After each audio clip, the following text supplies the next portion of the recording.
गो मैं अपने आप को शहजादा गुलफाम तो नहीं कह सकता, क्योंकि ओरिजिनल शहजादा गुलफाम के साथ थोड़ी सी ज्यादती होगी। आप प्लीज जरा जल्दी से काम बता दीजिए।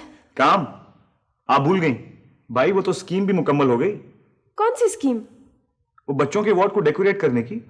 अच्छा अच्छा वो। जी जी जी। तो ऐसा है कि मैं चलता हूँ, कल 10 बजे गेट पर आपका इंतजार करूंगा। नहीं, मैंने तो अभी तक डैडी से अरे गोली मारी है। मेरा मतलब है कि उनसे भी पूछ लीजिएगा, बल्कि वो तो बड़े खुश होंगे। काम का काम। जालिम जादूगर की कहानी बिल्कुल ठीक थी। यही मेरे डैडी है। अल्लाह मान, इतने ज्यादा डैडी। आपको किससे मिलना है? सर खाब साहब को डॉक्टर इरफान कहते हैं, मुझे डॉक्टर रंजीत और डॉक्टर तो डॉक्टर खाब अहमद ने भेजा। सर मैं डेकोरेशन के लिए आया था सर, अगर आप मुझे देख लिया हो तो मैं पल के जब सांस ले लूं सर। तुम डॉक्टर हो? सर बस मेरी गलती नहीं है सर, मेरा बस सबकी गलती है सर। और ये अंजिका हॉस्पिटल से क्या ताल्लुक है? जोया ने भेजा है, तो जोया ने। जोया ने भेजा? क्यों भेजा? खुद क्यों नहीं आई? सर दरअसल बात ये है कि एडमिनिस्ट्रेटर तो सर मैं ही हूं, तो बातचीत तो नहीं कर सकता था ना सर। तुम एडमिनिस्ट्रेटर हो? जी सर। किसने बनाया? सर बस अल्लाह का करम है सर, आप कला।